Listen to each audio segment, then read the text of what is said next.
Среда, 27 декември, кратки вести во 12 часот. Авиокомпанијата Визер од средината на јануари до средината на март ке го намали капацитетот на својата мрежа поради глобалниот проблем со моторите произведени од Pratt & Whitney. Па така бројот на летови од Охрид до Виена од 4 ке биде намален на 3 лета неделно. Услугите за Базел и Меминген ке ги имаат најголемите намалувања на фреквенцијата, а покрај тоа ваквата состојба ке резултира и со привремен прекин на неколку линии, вклучувајќи ги Скопје Луксембург и Скопје Болоња.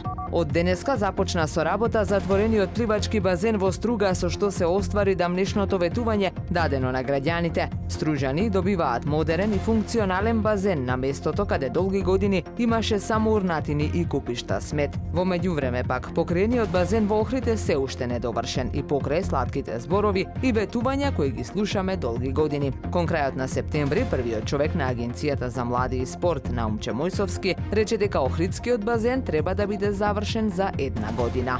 Годината што изминува ќе остане запаметена за македонската традиционална теквондо федерација. После 31 година доби решение за дејност спорт. Учествуваа на бројни надпревари, а во витрините го сместија и пехарот за најдобра кадетка во Европа што го освои Христијана Парулеска. Теквондистите учествуваа на 10 меѓународни надпревари и освоија рекордни 266 медали и 12 пехари за најдобри поединци. Председателот Маријан Чолазаревски повеќе од задоволен од постигнатото. Плановите за следната година се учество на Европско првенство и Светски куп, како и организација на меѓународниот теквондо ИТФ надпревар Охрид Open 2024, за кој веќе има најави дека ќе учествуваат голем број надпреварувачи.